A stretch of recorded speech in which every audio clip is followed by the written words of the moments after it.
There was one book last year we decided to get a poet involved. There's a Pakistani-born British poet called Moniza Alvi. And one of the reasons I sort of chose her, apart from the fact that she's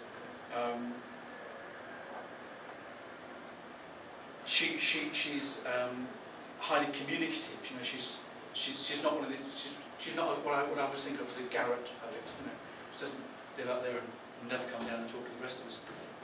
She's able to communicate. She's able to communicate very, very closely with people on a very natural level, which is important to us. But she herself has spent many years being an English teacher, so she knew what was going on in the classroom. So we asked her to work with us on an experiment, and what we did was we chose a selection of her poems, about 30 of her poems, and I decided to work as a pilot with 3 state schools in Portugal. And I chose those because I knew the teachers and they'd worked with me before, so we'd already got a sort of working base on that.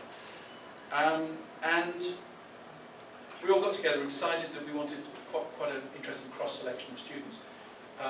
They were teenagers, they were all teenagers, so the youngest were 14, the oldest were 17. But we particularly wanted to have a group of very difficult 15-year-olds. We asked one teacher, who I knew had a class, an English class, of about 30 kids, who were difficult. You know, they expressed all the normal 15-year-old grunts and sort of, you know, don't want to communicate, and we thought that would be a good test case. And we had another group that was a 17-year-old, smaller group of older students, 17-year-olds, who were inclined toward the arts anyway, so they were going to be easier. And then a younger group of rather mixed ability students getting involved in the whole thing. What we did was we threw at them these poems of Moniza's and said, right, what we're going to do is choose your own poems and whatever size groups you are going to work in, and you've got to design a film and make it. It's an animation, a basic flash animation movie. Based on the fact is, you know, at that time I hadn't got a clue myself how you make flash animation, but you know damn well that 15-year-olds are going to know precisely how to make this sort of stuff. So we went in with all the confidence, knowing, you know, that all the technical skill would be provided by the kids, and we just stand on the sidelines nodding our heads. You know. And that's the way to do it. Moniza's poetry is quite esoteric. It's quite metaphysical in many ways. And that actually suited the kids very well. I mean, sort of these sort of teenagers that were well into that sort of thing. And the language suddenly didn't seem to be a barrier at all. But I've learned this lesson years earlier about that it's us teachers sometimes who stand in the way of the language. If the motivation is correct, you know, the language is not a problem. Because, and to tell you the truth, I learned that through. Can you use the words Harry Potter? Because for a long time we weren't allowed to mention Harry Potter. Hello, the rules of British Council. I've got a feeling that we're allowed to do it now. There was literally her agents didn't want British Council to be involved in it in any way. Say well-known boy wizard. Yeah, that well-known boy wizard. Yes, yes, yeah. He whose name shall not be mentioned. Anyway, you should remember that the first 2 volumes when they came out were quite slim affairs, and they were translated into Portuguese fairly rapidly. And of course, Portuguese kids, 12, 13, 14-year-olds, got gripped on these books as quickly as they she started writing them in Porto. Yes, she did. She started writing them in Porto, actually. Yeah. I'm not sure that's a good thing or a bad thing. Yeah. Let's do a value statement about the books. But the 3rd volume was quite a fat one. It was the Prisoner of whatever it is, and it ran about 400 pages. And so there was a bit of a hiatus while that was being translated, because the kids by this time had got addicted, and they knew the volume was out in English. So what we found is in the bookshop in Fnac, you would find on a Saturday morning, the kids were sitting on the floor reading the English version, you know. And you think, well, and I turned the pages quickly. Oh God, oh jeez, you know, we would never ever have dreamed of giving a book like that to these 12, 13-year-olds, you know, both of them, way beyond them, you know, sort of context, the social context, the vocabulary itself would be, you wouldn't even try, because they were being motivated by something far bigger than our restrictions on language. So there was something more than language going on here, because it was the drive, it was literature. So it's and that's what we saw was going on with some of these kids, because they had another way to express themselves through poetry. Now, what we were interested in was not just the end results of the films that they produced, but the process they went through to get there, because of course that involved a lot of negotiation, which was being done in English. So I mean, there was a lot of language processing going on as part of it.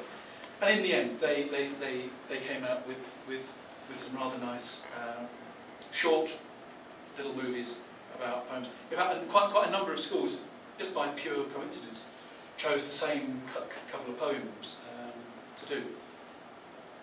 And we were sitting after, and the 15-year-olds was engaged as anyone. They came out of their shell for this one, and their teacher was stunned by the results. I didn't know they came of it. You know, it's incredible. You know. And we sat down. We were having a coffee after this looking at it, and someone came up with the description of creative ownership. You know, what the kids had done is they were being part of the creative process. They weren't being passive recipients of somebody else's creativity and reluctantly so. They were actually being asked to engage their own creativity in this process. They were equal partners for a certain extent within that. And that is what we feel was the dynamic that helped to bring them out. And I mean, of course, I claim that I was the one who came up with the word creative ownership, and Moniza claims that she was the one who came up with the word creative ownership, and their teacher claims actually it was her. So you know, we've got a third each, I think, on that one. Anyway, I mean, that to me was an important part of the dynamic that we're trying to create, and has underpinned what we've been moving towards more recently. So, in structure, what we were looking at in terms of projects was a huge emphasis on pre-reading activities. Because the more work we could put into pre-reading activities, the more we could engage the creative spirit of the students in it. In other words, what was their perception of a narrative or a possible narrative before they actually became involved in the text. So this is the point at which the students were allowed to develop their creativity.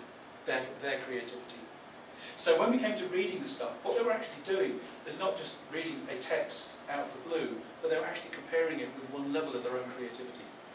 And it's that sense of sharing that we felt was very important. Afterwards, and this is almost like an option extra, depends how much time one has available, is in post-reading activities. And we found that a general sense of contextualisation, and I was looking back at the narrative or poem and looking at the kind of world that was being talked about, not the specifics of it. We're never analysing literature, but we're looking at the world or the environment in which it's being discussed here and taking that further, and looking at the language as it was actually being used in use. Very useful, of course, for revision, and we have found that we can actually teach new grammar features in that, because the context is given. It's obvious what's happened in that narrative context. You know, the grammar has a base in which it sort of can grow roots. So that's the sort of general structure that we built all our teaching. We call them kids, because what we've done is we try and put so much material in, because we don't actually know who our audience is always going to be. It could be a mixed ability class. It could be 14-year-olds. It could be 18-year-olds. It could be 12-year-olds. Where they're coming from. So there's quite a lot of stuff where, in fact, you grade you're grading the task rather than the material. The narrative base. There's various bits in which we can do it. I'm going to get you to play around with one or two of these in a moment. But we found that there were picture, video, sound prompts, building on shared narratives, chunking the stepping stones, usual chunking bit where you do paragraphs and connect them. But that's actually quite good for long texts. I'll mention it now because I'm not going to show you that later. Because in a longer text, if you do that chunking bit where you build up your own narrative out of little bits from the text, so you try and work out what the hell's missing. When you come to read the full text, you've actually got bits in it that are familiar, which is like little signposts. And then narrative building questions, which happens to be my favourite activity. It's one of these lovely sort of apparently nonsensical ideas, where you start to ask very direct questions about a story that you've never read, and you can actually build a story out of it. It's a lovely activity. The post-reading activities, I'm just showing you this slide because this actually has become important to us, particularly with people in state schools. They said, well, why should we do this? Is that what we try to do is make that contextualising and the language fit into the syllabus requirements of the time. Syllabuses tend to be internationally becoming more and more predictable, I think. And there are themes, aren't there, that sort of come up, the ones that always involve, sort of families and environment, or whatever, It doesn't matter what year you're at, what level you're at, these sort of topics seem to keep reoccurring. And what we did as an experiment with the Portuguese and the Spanish curriculum, national curriculum, is we found the major, sort of 7 themes that were being used at various levels.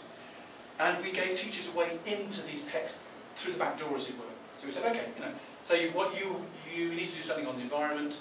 Okay, and then we gave them an electronic click on the environment. You can use this story, this story, this story, this story, this particular engagement.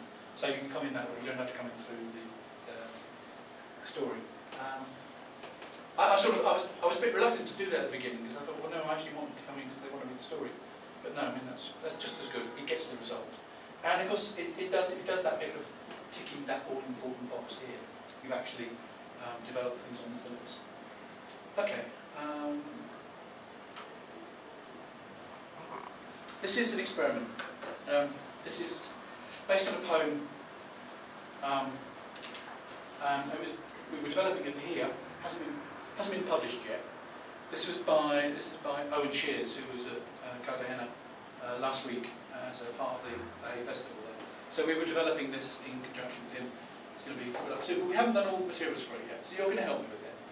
Isn't that nice of me? Okay, so what are we looking at? Prehistoric rings. Prehistoric rings, yeah. Ancient Norfolk. Ancient Norfolk. Yeah. We're sort of contextualising. I mean, we'd probably place that somewhere fairly familiar. Ireland. Sorry? Ireland. It could be Ireland, or the green gives it away, doesn't it? Wales. Wales, yeah. Is that sort of... So, I mean, for us, there's a context there. I actually showed that picture to some Colombian teachers last week, and they, of course, didn't have the same context background that we would have, and came up with quite a number of variety of interesting ideas. A lot of which didn't actually involve natural, which involved natural features, which I thought was interesting. Because I would have thought one thing that didn't tell me was a natural feature. What kind of ideas did you get? Glacial deposits of some kind was quite an interesting one. But there was another idea which was mystical. It was quite good. It just appeared. A bit like crop circles, I suppose, but on a different scale. No idea. But yeah, so we can find an immediate personal context to be able to see where that is. And if I put that picture, now if you look at that picture, and if I ask you to sort of remember the previous one and in your mind put those two together, what might be going on here? We're looking at a spaceship. Looking at a spaceship. Okay, let's just done this. but yeah, exactly right, isn't it? Yeah. So, okay, you've landed yourself in this way. You've now got to tell me what this conversation is. So the sun is the sun's pointing it out, or the father's pointing it out? The son's saying, "What's that, Daddy?" And Daddy, because Daddy can't explain it, he's making it up as he goes along.